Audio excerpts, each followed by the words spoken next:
Propaganda is essential to any military campaign. Black people tend not to understand propaganda.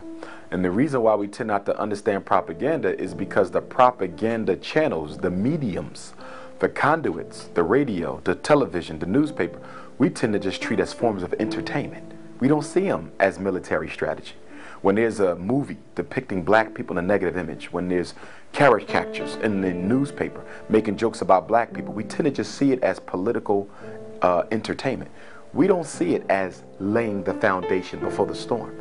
That's exactly what they did in Wilmington. You always seek to create a context that allows your military campaign to be acceptable.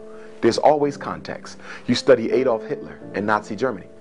He had a propaganda campaign that lasted over a year before he began to physically oppress the Jews. He had to make sure that the national mindset had been conditioned to accept the extermination to come.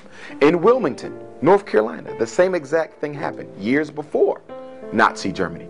Through the magazines, through the radio, through word of mouth, through stage play, they created negative images of black people in the minds of white folk in case there were any liberals who would have been against what they were going to do. They were slowly able to reform their opinion by constantly repeating negative information about the target population. See, the one thing about the brain that we got to understand is the creature of repetition. Whoever has the most access to the brain rules the brain. It's all about volume, not quality.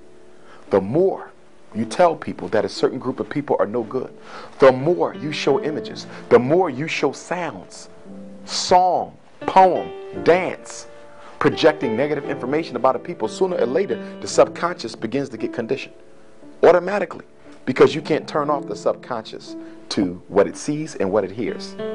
Sound and image, you cannot stop it except to stay away from it.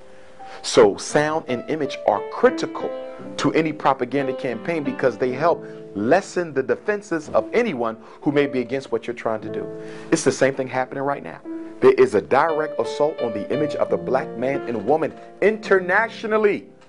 So when mass incarceration, homicide takes place, nobody cares what's happening to black folk because they've already been conditioned to believe that these people are better off dead anyway.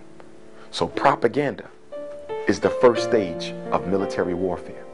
Right now, we're being set up for another extermination campaign. It's going to be worse than what went on in Wilmington, Tulsa, Charleston, Rosewood. It's going to be worse. Whenever the propaganda gets worse, then you know the extermination is going to be that much worse, because you see how far the exterminator had to go in order to condition the people to prepare them for the carnage to come.